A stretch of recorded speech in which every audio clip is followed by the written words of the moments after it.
Seneta wa kaunti ya Bungoma akizungumza na wanahabari baada ya kuhudhuria ibada katika kanisa la Holy Trinity Webuye, wadi ya Maraka. Napenda kuwarai washikadau wote, kina mama, vijana, wazee, kwamba tuko na Kenya moja, tuko na nchi moja, sisi ni watu wa moja, na kwamba chochote ambacho kinatukera sisi tuweze kukaa tuzungumze kama watu wa Bungoma, tujue changamoto zetu ni zipi hapa Bungoma, alafu tuwe na utaratibu wa kuwakilisha ama kushinikiza mabadiliko ambayo tunataka kupitia nyenzo za kikatiba.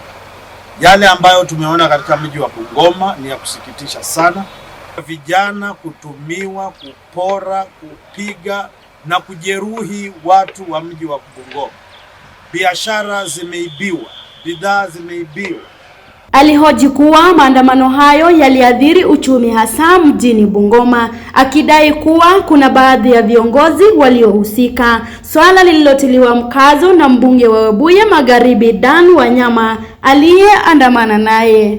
So tunawaomba kwa vyovyote vile, hata kama kuna changamoto aina gani, lakini ni vizuri kama wana Kenya tuweze kukaa pamoja ili tuzungumzane, tujue hizi changamoto tutazitatua.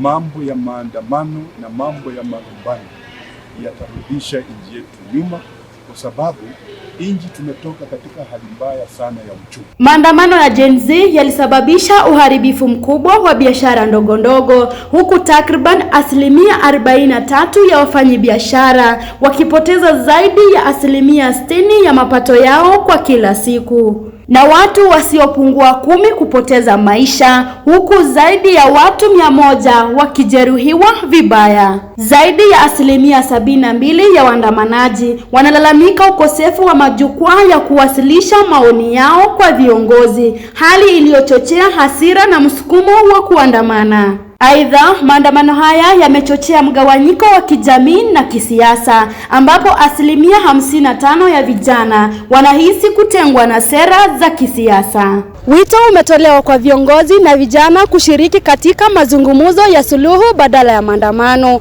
Uongozi, uwajibikaji na ushirikiano ndio njia pekee inayoweza kukwamua nchi hii katika janga hili. Nikiripotia mtazamo wa Dira ya Runinga ya Tandao, kaunti ya Bungoma, jina langu ni Faith Nyongesa.